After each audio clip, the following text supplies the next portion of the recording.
The first time I heard my father beg for mercy. He was standing in front of cameras outside the county courthouse, sweat dripping down his neck despite the cold October wind. "Daniel," he hissed at me through clenched teeth, trying to keep a smile for the reporters, "you have no idea what you're doing." But I did. By then, the military records had already been verified. The hidden tapes had already been copied. And the story my grandfather had carried in silence for 70 years was finally crawling into the daylight like something too heavy to stay buried anymore. My father looked terrified. Not angry. Terrified.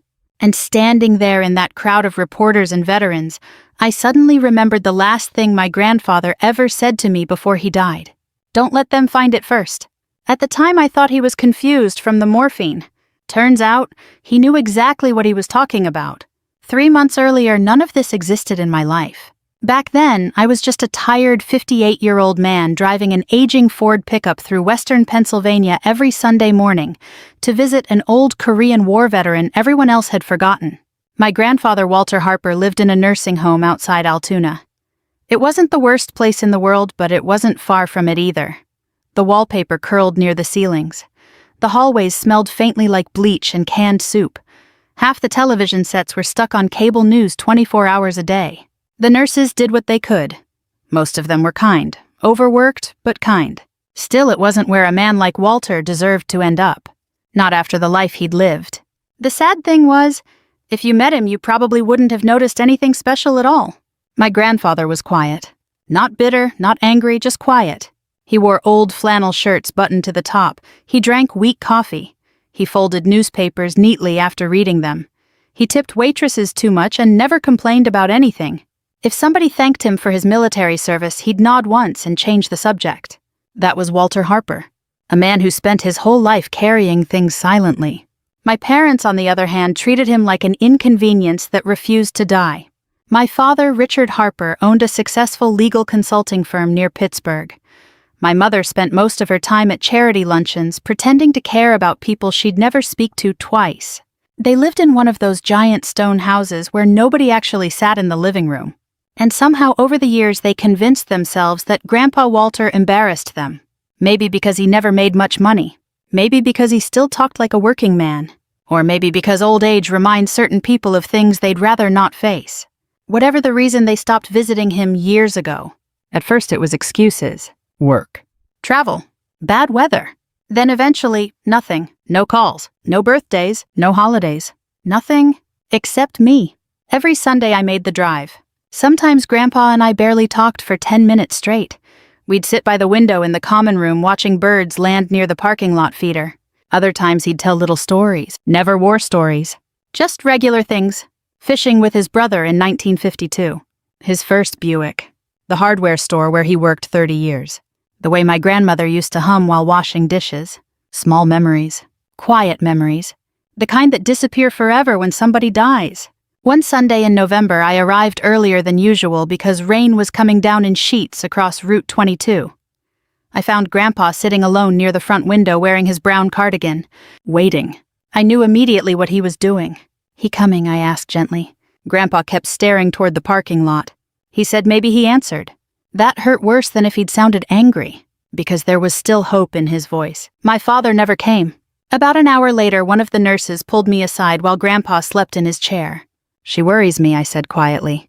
The nurse gave me a tired look. "No," she answered softly, "he worries us." I frowned. "What do you mean?" She glanced toward the hallway before speaking. "Every Sunday morning he sits by that window waiting for family." She paused. "You're the only one who ever shows up." I didn't know what to say after that. A week later, the nursing home called me at 2:13 in the morning.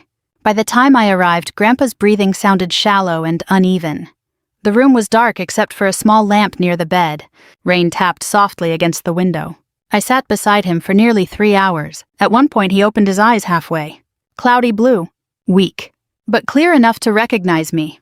"Danny," he whispered. "I'm here, Grandpa." His hand trembled as he reached for mine.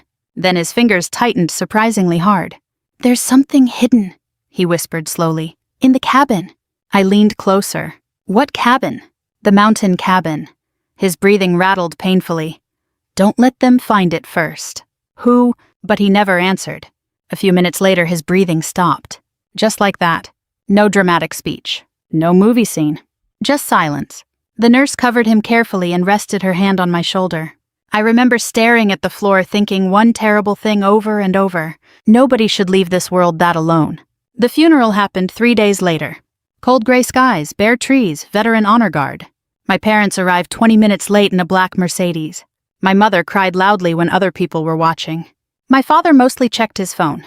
After the burial, while people gathered near the church fellowship hall eating ham sandwiches and potato salad, I overheard my father talking to a real estate agent.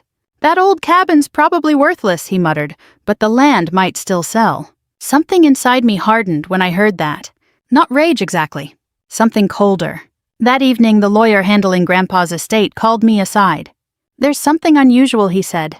He handed me a small envelope. Inside was a single key, and paperwork transferring ownership of Walter Harper's old mountain cabin entirely to me. Not my father, me. At the bottom of the page was Grandpa's shaky signature. Under it, he'd written one sentence by hand. "He'll understand." I didn't understand anything yet. But 3 days later, I packed my truck and drove toward the mountains of West Virginia, straight toward the secret my grandfather had protected his entire life. The road into West Virginia narrowed the farther south I drove. By the time I crossed the state line, the 4-lane highway had given way to winding mountain roads, lined with bare trees and old gas stations that looked untouched since the Reagan administration. Rain drifted across the hills in soft gray curtains. I kept hearing my grandfather's final words in my head. "Don't let them find it first." The strange thing was, Grandpa Walter had never been dramatic a single day in his life. He wasn't the type to invent mysteries, which meant whatever he'd hidden in that cabin mattered enough for him to carry it to his deathbed. I stopped once for coffee outside Clarksburg. The waitress called everybody hon and refilled my cup 3 times without asking. 2 old men argued about the Steelers near the counter while country music crackled softly through ceiling speakers. Normal life. Ordinary life. And meanwhile, I was driving towards something that already felt bigger than I understood.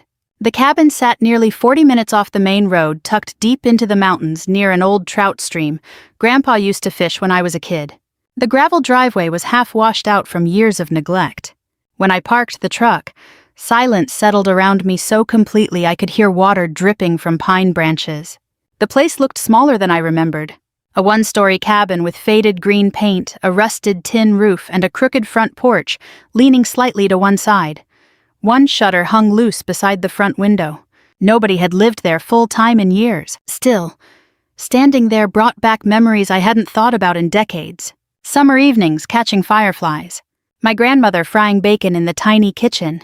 Grandpa teaching me how to split firewood without smashing my fingers. Back then, the cabin felt safe. Now it felt like walking into somebody's unfinished confession. The front door groaned when I unlocked it. Cold air spilled out, carrying the smell of cedar wood dust, old paper, and faint traces of pipe tobacco. Nothing had changed. Not really. The same plaid sofa still sat near the stone fireplace. Old fishing magazines remained stacked beside Grandpa's recliner. A small radio rested on the shelf near the kitchen, exactly where he'd always kept it. It felt less like entering an empty building and more like stepping into a paused life. I stood there quietly for almost a full minute before moving. "You really kept everything," I muttered softly. Outside wind brushed against the trees. Inside the cabin answered only with silence. I spent the first few hours cleaning, mostly because I didn't know what else to do. I opened windows to let stale air out, swept dead leaves off the porch, tossed spoiled canned food from the kitchen cabinets. Every room carried little pieces of my grandfather, folded wool blankets, neatly labeled tool drawers, coffee tins filled with screws and nails, a stack of old letters tied together with twine. That part hit me harder than I expected. Most of the envelopes came from veterans organizations, reunion invitations, military newsletters, thank you letters from other old servicemen. Many were unopened. Not because Grandpa didn't care. I think he simply stopped believing his own life mattered enough to revisit. Late that afternoon, I found an old photograph tucked inside a Bible near the bedroom. 3 young soldiers stood together in winter uniforms somewhere overseas. One of them was Grandpa Walter. I barely recognized him. Young, sharp jaw, confident eyes, and unlike the quiet old man I knew, this version of him looked dangerous.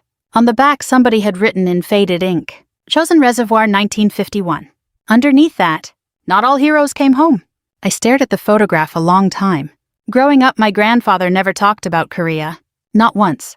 If anybody asked, he'd usually say something simple like, "Cold place," then he'd change the subject. That silence suddenly felt heavier now. Toward evening, I built a small fire in the stone fireplace. Rain tapped softly against the roof while flames cracked through dry cedar logs. For the first time since the funeral, exhaustion finally caught up with me. I sat in Grandpa's recliner holding a cup of coffee and listening to the cabin settle around me. That's when I noticed the scratches. At first, I thought they were marks from moving furniture. But the grooves along the wooden floor near the fireplace looked too deliberate. Long scrape marks, repeated. Like something heavy had been dragged back and forth many times. I leaned forward slowly. What the hell? The cast iron stove beside the fireplace looked older than the rest of the room. Massive thing, probably weighed 400 pounds. And suddenly I realized something strange. The scrape marks stopped directly beneath it. My pulse quickened. I set the coffee down and crouched beside the stove. Dust coated everything except one small metal edge near the floor. Recently touched. I reached down carefully and felt a hidden iron latch. For a second, I actually hesitated. Part of me wanted to leave it alone. Whatever Grandpa hid here had stayed hidden for decades. Maybe some secrets were supposed to stay buried. Then I remembered my father talking about selling this place before Grandpa was even cold in the ground. That thought hardened me again. I pulled the latch. A dull metallic click echoed beneath the floorboards. Then, slowly, part of the stone wall shifted inward. My stomach dropped. Behind the fireplace was a narrow, hidden doorway descending into darkness. Cold air drifted upward, carrying the smell of earth metal and something old. Very old. I grabbed the flashlight from my truck and stood at the top of the hidden stairs for nearly a full minute, listening to my own heartbeat. Jesus Christ, Grandpa. The steps creaked beneath my boots as I descended. The underground room wasn't large. Maybe 12 feet across. Concrete walls. Low ceiling. No windows. But the moment my flashlight swept across the room, I knew this wasn't some old storage cellar. Military crates lined one wall. Real military crates. Stamped markings. Government labels. Dates from the early 1950s. A steel cabinet stood locked in the corner beside several oilskin-wrapped bundles. Maps covered part of a wooden table. Korean maps. Military coordinates. Handwritten notes. My breathing grew shallow. None of this made sense. My grandfather had spent 30 years working at a hardware store in Pennsylvania. How did a man like that end up hiding classified military materials beneath a cabin in West Virginia? Then my flashlight landed on something sitting alone atop the desk, a small cassette recorder. Beside it rested one carefully labeled tape. Written in Grandpa's handwriting were 5 simple words. For my grandson only. My hands actually shook as I inserted the cassette. For several seconds, static crackled softly through the tiny speaker. Then I heard his voice. Not the weak voice from the nursing home. A younger voice. Stronger. Steadier. "Danny, if you're hearing this, then I'm gone." The room suddenly felt colder. And deep in my gut, I realized my grandfather had been preparing for this moment for a very long time. "Danny, if you're hearing this, then I'm gone." The cassette hissed softly between words. I sat frozen in that underground room beneath the cabin while my grandfather's voice echoed through the darkness like somebody speaking from another lifetime.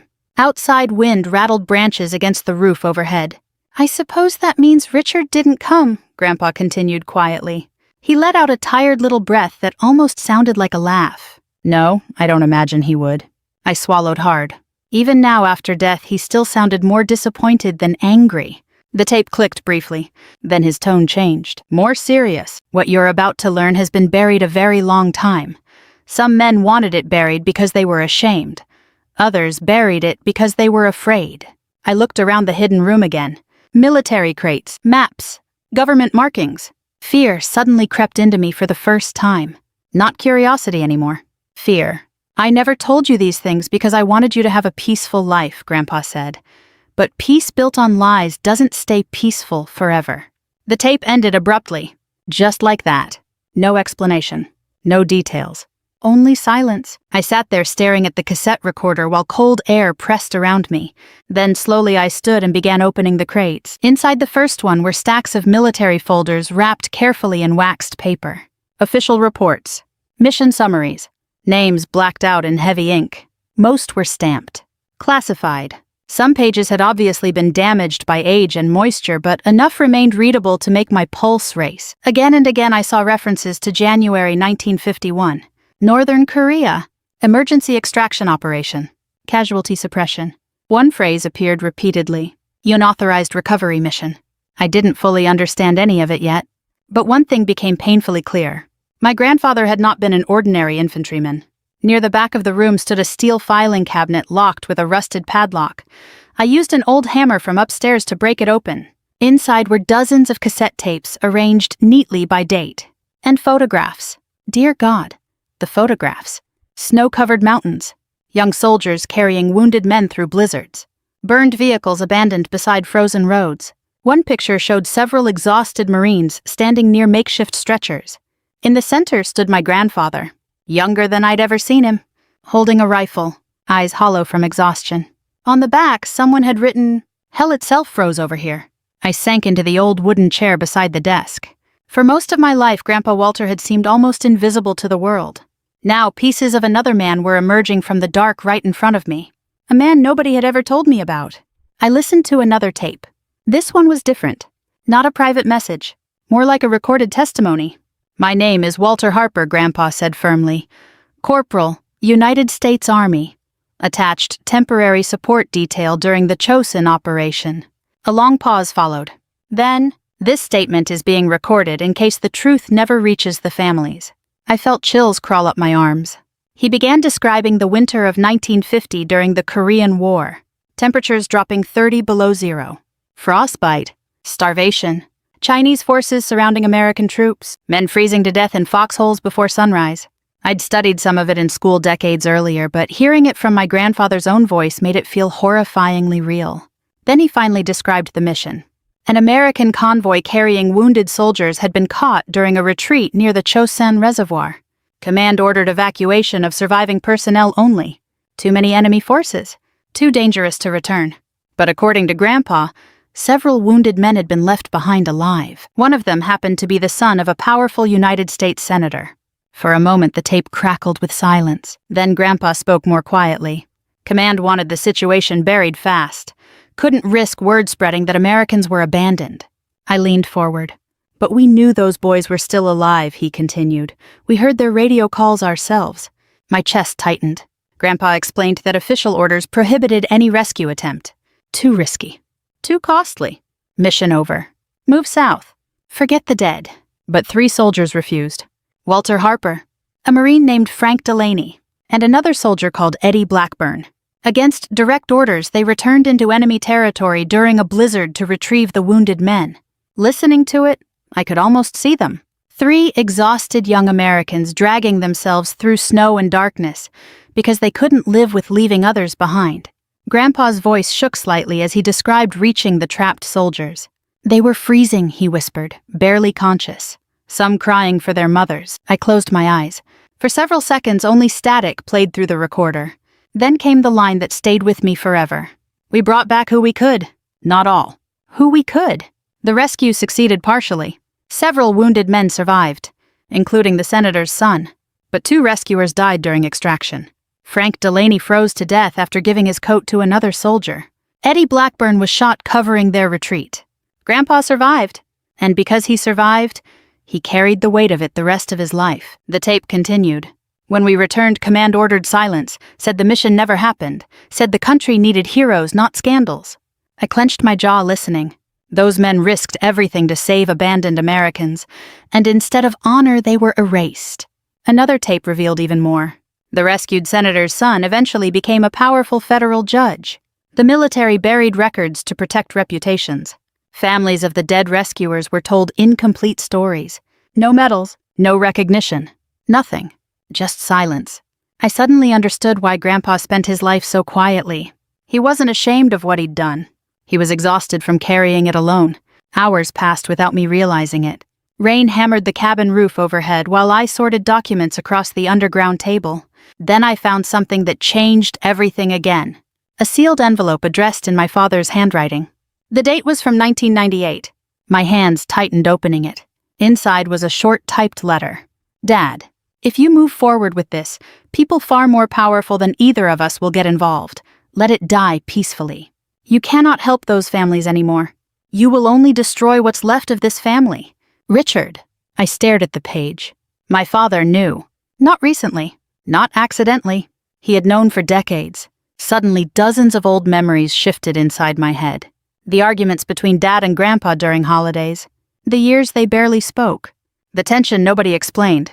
This wasn't ordinary family resentment. My father had actively tried to stop him. A terrible sickness settled in my stomach. Had they abandoned Grandpa because they were embarrassed? Or because they were afraid of what he might reveal? I rubbed both hands across my face and looked around the hidden room again. All those years in the nursing home. All those lonely Sundays. And beneath this cabin sat enough evidence to shake powerful people. I finally understood what Grandpa meant. Don't let them find it first. Because somebody else already knew it was here. And suddenly, for the first time since arriving at the cabin, I realized I might not be alone anymore. I didn't sleep much that night. Every creak in the cabin sounded different after discovering the hidden room. The mountains outside no longer felt peaceful. They felt watchful. Around midnight, I locked every door and pulled the curtains shut before returning underground with another lantern and a legal pad. I needed to organize what I'd found. Needed to think clearly. But the deeper I dug through Grandpa's files, the worse my stomach felt. There were military maps marked with handwritten coordinates. Private correspondence between officers. Names crossed out, references to sealed congressional inquiries, and over again, mentions of powerful people who wanted the rescue operation forgotten permanently. At nearly 2 a.m, I found another cassette labeled, "Richard, if you ever decide to do the right thing." My father's name. I slid the tape into the recorder. For several seconds, only static played. Then Grandpa spoke. "Son, if you're hearing this, maybe there's still hope for you." I actually felt anger rise hearing how gentle his voice sounded. After everything my father had done, Grandpa still spoke to him with kindness. "You were a good boy once," Grandpa continued softly, "before ambition got inside you." I leaned back slowly in the chair. "When those men died in Korea, I promised their families the truth would come someday. Not for revenge, not for politics, just dignity." The tape crackled. "You told me exposing the records would ruin careers." Maybe it would. But those boys already lost their lives. Their mothers lost sons. Their wives lost husbands. Somebody had to carry the truth for them. Then came a long silence. When Grandpa spoke again, his voice sounded tired beyond words. "But you were afraid." The tape clicked off. I stared into the darkness for a long time afterward. Not once in my entire life had my father ever talked about fear. Richard Harper projected confidence the way politicians do. Expensive suits, firm handshakes, country club voice. But now I could finally see it underneath. Fear. Not fear of Grandpa. Fear of consequences. Around sunrise, I drove into town to buy supplies. The nearest place was a small hardware and grocery store 20 minutes away, the kind with mounted deer heads on the wall and locals who still nodded hello to strangers. An elderly cashier glanced at the address on my receipt. "You staying up at Walter Harper's place?" she asked. I blinked. "You knew my grandfather." "Everybody around here knew Walter," she smiled sadly. "Quiet man, helped folks without asking for anything back." That sounded exactly like him. As she bagged my groceries, she lowered her voice slightly. "Couple men came looking for him few weeks ago." My chest tightened immediately. "What kind of men?" She shrugged. "City types, expensive coats, asked strange questions." A cold feeling spread through me. When was this? Not long before he passed. I thanked her and left quickly. The entire drive back to the cabin, my hands gripped the steering wheel tighter than necessary. Somebody had already been searching, which meant Grandpa knew time was running out. Back at the cabin, I decided to confront my father directly. I called him around noon. He answered on the 3rd ring. "Daniel?" No warmth, no grief, just irritation. "We need to talk," I said. A pause. "About what?" "About Grandpa." Another pause. Then colder. "What about him?" I took a slow breath. I found the hidden room. Silence. Not confused silence. Not surprised silence. Guilty silence. My heart started pounding. Finally, Dad spoke again, voice lower now. "You need to leave that place immediately." There it was. No denial. No questions. He already knew. I found the records. I continued carefully, the tapes, everything. "Daniel," he snapped, "you have absolutely no idea what you're interfering with. You knew the whole time." His breathing grew heavier through the phone. Then he said something I'll never forget. "Your grandfather destroyed his own life chasing ghosts." Ghosts. That's what he called dead soldiers. Something inside me turned hard as stone. "He spent his final years alone," I said quietly. "Did you ever even visit him once?" Dad ignored the question. "Listen carefully to me," he said. Pack whatever you found and give it to me. Today. Why? Because there are people connected to this who will not tolerate exposure. My stomach dropped. That wasn't concern. That was a warning. Who I demanded. But he'd already said too much. You think the government buried these records for 70 years by accident? His voice sharpened. You think powerful families just forget things like this? I suddenly remembered the letter from 1998. You will only destroy what's left of this family. This had never ended. Not really. Did you abandon Grandpa to protect yourself? I asked quietly. Dad exploded. You don't know what that man almost caused. His voice echoed so loudly through the phone, I had to pull it slightly away from my ear. He wanted hearings reopened, media involved, lawsuits, senators dragged through the mud, men with influence, men who built this country. I laughed bitterly. Built it on lies. You naive fool, he hissed. The world survives on buried truths. For several seconds, neither of us spoke. Then I asked the question that truly mattered. Did Grandpa ever stop trying? Silence again. And in that silence, I got my answer. No, Dad admitted finally. He wouldn't let it go. That explained everything. The nursing home. The isolation. The distance. They didn't merely abandon him because he was old. They needed him dismissed. Powerless. Forgettable. An old veteran nobody would listen to anymore. I felt physically sick realizing it. My own parents had spent years quietly erasing him. And despite all of it, Grandpa still left the truth to me instead of destroying the family himself. Dad's voice softened suddenly, almost pleading now. Daniel, listen to me carefully. Put everything back where you found it. Walk away. Outside, wind moved softly through the pine trees. I looked around Grandpa's cabin. The fishing gear. The old photographs. The life of a man who carried unbearable things without asking anyone for pity. Then I thought about those lonely Sundays by the nursing home window, waiting for a son who never came. No, I said quietly. Dad exhaled sharply. You'll regret this. No, I answered again. I think you already do. Then I hung up. For a long moment I stood completely still holding the phone in my hand. I'd spent most of my life avoiding conflict. Working ordinary jobs. Paying bills. Keeping peace inside the family. But standing there in that little mountain cabin, I finally understood something about revenge. Real revenge isn't screaming. It isn't violence. It's refusing to keep carrying somebody else's lie. And for the first time in my life, I was ready to fight my father. The first veteran who called me cried before he could finish introducing himself. My name's Harold Delaney, the old man said through a shaky voice. Frank Delaney was my brother. I sat at the cabin table, gripping the phone tighter. For several seconds, neither of us spoke.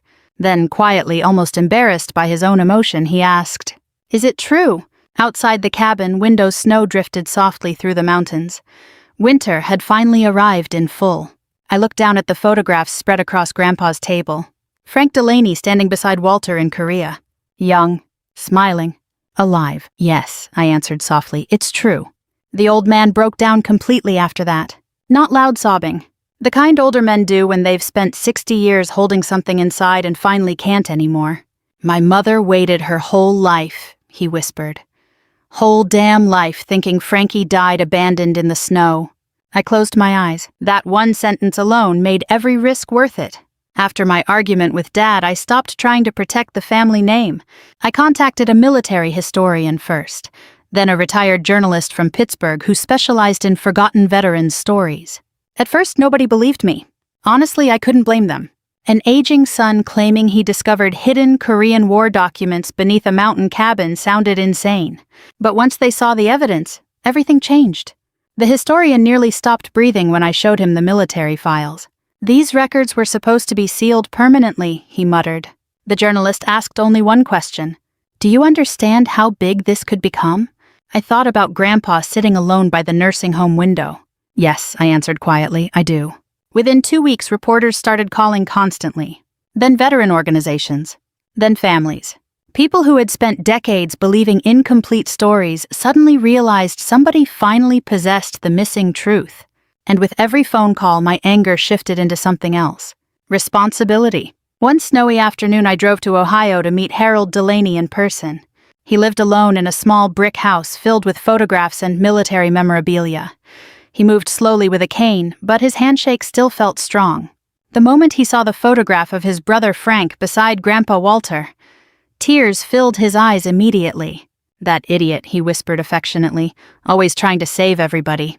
We sat at his kitchen table for nearly 3 hours drinking weak coffee while he told me about Frank, how he loved baseball, how he played harmonica, how he enlisted at 19 because he thought it was the honorable thing to do. Then Harold looked at me quietly. "Your grandfather carried this all alone." I nodded. The old man stared toward the window for a long time before speaking again. "That's too heavy for one man." I think that was the moment I fully understood Grandpa's life. Not just the loneliness, the burden. Every family I contacted carried the same wound. Unanswered questions, incomplete stories, missing pieces, and all those years Walter Harper had been trying to give those families peace while powerful men worked to keep the truth buried. The first article ran 3 days before Christmas. Forgotten Korean War rescue may have been covered up for decades. By morning, every major news station in Pittsburgh had picked it up. Then national outlets followed. Suddenly, reporters crowded outside my apartment. Veteran groups demanded military review hearings. Families of dead servicemen began appearing on television holding faded photographs of young soldiers lost in Korea. And right in the middle of it all stood my father. At first, Dad denied everything publicly. These are exaggerated claims based on incomplete wartime records he told one local station. But the more evidence emerged, the worse things became for him, especially after journalists uncovered his long professional relationship with the late senator's family. That connection changed everything. Now it wasn't merely a forgotten war story. It looked like a 70-year political cover-up. One evening I watched my father on television defending himself outside his law office. He looked older suddenly, smaller. The confidence he'd worn my whole life was cracking under pressure. "Mr. Harper," one reporter shouted, "did your family intentionally silence Walter Harper?" No, Dad snapped immediately. Another reporter stepped forward. "Then why did you prevent him from speaking publicly in the 90s? Dad froze. Only for half a second, but long enough. That clip spread everywhere. For the first time in his life, Richard Harper looked afraid in public. My mother called me later that night crying. "You're destroying this family," she whispered. I almost laughed hearing it. Destroying. Number. The family was already destroyed the day they abandoned Grandpa in that nursing home. I didn't say that out loud, though. At my age, anger feels different than it did when I was young. Quieter. Heavier. "I'm not trying to destroy anybody," I told her calmly. "I'm trying to finish what Grandpa started." She cried harder after that. Part of me felt guilty. Another part remembered 70 years of silence. A few weeks later, the Army officially announced a review of the classified records. That's when everything truly exploded. More veterans came forward. One retired Marine in Arizona provided letters mentioning Walter's unauthorized rescue operation. Another surviving radio operator confirmed hearing desperate calls from stranded soldiers during the blizzard. The story was no longer deniable. And suddenly, Walter Harper, the quiet old man forgotten in a nursing home, became national news. The strangest part, Grandpa would have hated the attention. I knew that in my bones. He never wanted fame. Never wanted revenge.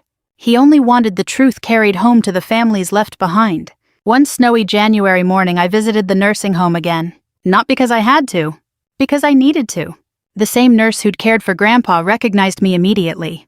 "We saw him on television," she said softly. I looked confused. "Who?" "Your grandfather." She smiled gently. The veterans salute him now when his picture comes on. Something caught in my throat hearing that. The nurse walked me toward the window where Grandpa used to sit every Sunday waiting for family. "You know," she said quietly, "he never complained about them." Them. My parents. He just kept saying maybe next week. That nearly broke me. I stood there staring out at the snowy parking lot, imagining him waiting year after year for people who chose comfort over love. Then suddenly I understood something important. The real tragedy wasn't merely the war. It wasn't even the cover-up. It was what silence does to people over time. How it slowly teaches decent men they deserve to carry pain alone. That afternoon as I left the nursing home, several older veterans sitting near the entrance stopped me. One of them, a gray-haired Marine wearing a Korea veteran cap, stood slowly and saluted. Not me. My grandfather. And in that quiet moment, standing beneath the cold Pennsylvania sky, Walter Harper finally came home. The ceremony took place on a cold April morning at Arlington National Cemetery. I remember standing there beneath a pale gray sky, watching rows of white headstones stretch across the hills like silent witnesses. Bugles echoed softly through the wind. Veterans stood shoulder to shoulder in pressed uniforms, despite aching knees and canes, and old wartime injuries they still carried 50, 60, 70 years later. And at the center of it all was my grandfather, Walter Harper. The quiet old man abandoned in a nursing home. The man my parents tried to erase. The man who spent most of his life believing the country had forgotten him. Now soldiers saluted his name before the entire nation. I stood near the front holding the folded program with trembling hands, while an army officer stepped toward the microphone. For extraordinary courage during the Korean War. The words washed over me slowly. Not because I wasn't listening, because part of me still couldn't believe any of this was real. A military honor guard carried Grandpa's photograph beside the podium. It was the same picture I'd found hidden in the cabin underground. Young Walter. Winter uniform. Sharp eyes staring into history. For decades, that photograph sat buried in darkness beneath a fireplace. Now cameras flashed around it. The officer continued reading the official statement. How Corporal Walter Harper voluntarily returned into hostile territory to recover wounded American servicemen. How multiple lives were saved. How acts of bravery had been omitted from official records. And finally, how this nation regrets the delay in recognizing that sacrifice. Regrets the delay. 70 years. Still, hearing it mattered. Beside me, Harold Delaney wiped tears from his cheeks openly. At his age, he no longer cared who saw him cry. Neither did I. When the medal presentation ended, several younger soldiers approached quietly asking about Grandpa. Not the scandal. Not the politics. Him. What kind of man he was. I thought about that for a moment before answering. He was the kind of man who carried painful things so other people wouldn't have to. One of the soldiers nodded slowly like he understood exactly what that meant. After the ceremony, reporters tried surrounding me again. But I was tired of cameras by then. Tired of headlines. Tired of watching people reduce 70 years of suffering into quick television segments between commercials. So I slipped away early and drove south toward West Virginia. Toward the cabin. The mountains were turning green again by the time I arrived. Dogwoods blooming. Creeks running high from spring rain. For the first time since Grandpa's death, the place felt peaceful again. Not haunted. Just quiet. I unlocked the front door and stepped inside slowly. The cabin still smelled like cedar wood and old coffee. Sunlight streamed softly through the windows. And suddenly I could almost imagine Grandpa sitting there again in his recliner listening to baseball on the radio. Not as a tragic old man. As himself. I spent several days cleaning and repairing the place properly. New roof panels. Fresh paint. Fixed porch steps. Nothing fancy. Grandpa wouldn't have wanted fancy. One afternoon, Harold Delaney visited carrying a tackle box and a 6-pack of cheap beer. We sat on the porch for hours talking about old-age war movies, arthritis, and how young people drive too fast nowadays. Ordinary conversation. Comforting conversation. At one point, Harold looked around the cabin quietly. "You selling it?" I shook my head. "Number." "What then?" I looked toward the trees for a long moment before answering. I think Grandpa would have wanted it used. That idea stayed with me. Used. Not hidden away. Not turned into vacation property for rich tourists from the city. Useful. By summer, I started working with a local veterans organization to convert the cabin into a small retreat for aging veterans who needed temporary housing or simply a quiet place to recover. Nothing huge. Just a peaceful refuge in the mountains. Fishing. Coffee. Silence. Dignity. The kind of place Grandpa himself would have loved. Volunteers came from all over. Retired carpenters. Church groups. Veterans. Even a few young college kids who said the story inspired them. Funny how truth spreads once fear stops choking it. My parents never fully recovered from the scandal. Dad's law firm lost clients. His reputation cracked permanently. We spoke only once after the Arlington ceremony. He called late at night. For several seconds, neither of us said anything. Then quietly, in a voice smaller than I'd ever heard before, he asked, "Was he proud of me before all this?" The question caught me off guard. Not defensive. Not angry. Just broken. I thought about Grandpa waiting by that nursing home window every Sunday, still hoping his son would walk through the door. "Yes," I answered honestly, "I think he always wanted to be." Dad started crying softly after that. And strangely enough, I didn't feel victorious hearing it. That surprised me. For months, I'd imagined revenge would feel satisfying. But standing in the wreckage of everything, I finally understood something Grandpa probably learned long ago. Revenge doesn't heal people. Truth does. Truth gives pain somewhere to go. A few weeks later, I found myself alone in the hidden room beneath the fireplace one final time. Most of the documents had already been archived officially. The tapes copied and preserved. History finally carried into daylight where it belonged. Only one cassette remained on the desk. The private tape Grandpa made for me. I played it again. "Danny, if you're hearing this, then I'm gone." His voice filled the underground room softly. Near the end of the tape, there was a section I somehow missed the first time. Maybe because I wasn't ready to hear it yet. "A man's worth isn't measured by what he keeps," Grandpa said quietly. A pause followed. "Then, it's measured by what he's willing to carry for others." I sat there for a long time afterward, staring at the old maps and faded photographs. All my life I thought strength meant winning, being respected, being successful. But Walter Harper taught me something different. Real strength is quieter than that. Sometimes it looks like sacrifice. Sometimes it looks like forgiveness. And sometimes it looks like an old man sitting alone by a nursing home window, still loving people who failed him. Before leaving the hidden room, I shut off the light and rested my hand against the doorway. "Rest easy, Grandpa," I whispered. Outside, evening sunlight spilled across the mountains in long golden bands. The wind moved gently through the pine trees. And for the first time in a very long while, everything felt still. If this story meant something to you, maybe share it with someone who still carries old wounds in silence.